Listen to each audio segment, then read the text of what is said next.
What's up you guys, and welcome back to the base unit. Now that we have the prerequisites out of the way, we're going to be looking at the very first chapter, which is physical quantities and units. Before we talk about units, let's talk about how quantities are expressed in terms of their numerical values. So quantities can be very large and very small, and therefore are usually expressed in what is known as scientific notation, which is a simple number expressed in powers of 10. So in scientific notation, numbers are written in the format of a times 10 to the power of b, where a is a number between 1 and 10, and the power b is a number that's a positive integer or a negative integer. If it's a positive integer, it adds the number of zeros on to give you a larger number, and if it's a negative integer, we reduce the number of zeros by moving the decimal place to the left to give us a smaller number. For example, if we have a number which is 0.00054,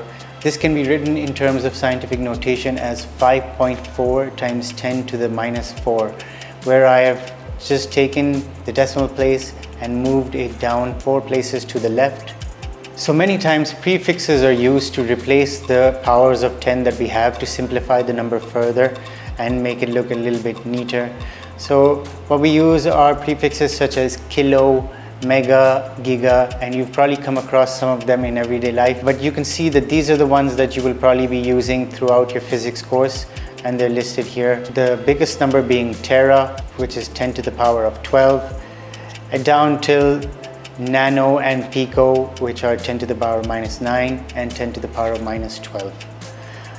The symbols for each of them are also given, so please make sure you know how to use them. So as an example, if we look at the number 198 million, say I was talking about power. Now power is measured in watts. So say if I had 198 million watts, I could write that in a different format in scientific notation as 1.98 times 10 to the power of 8.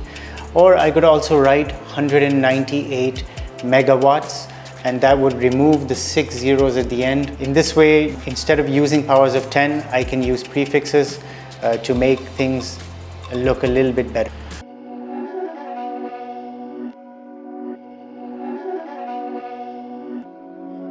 These my dance make it hurt.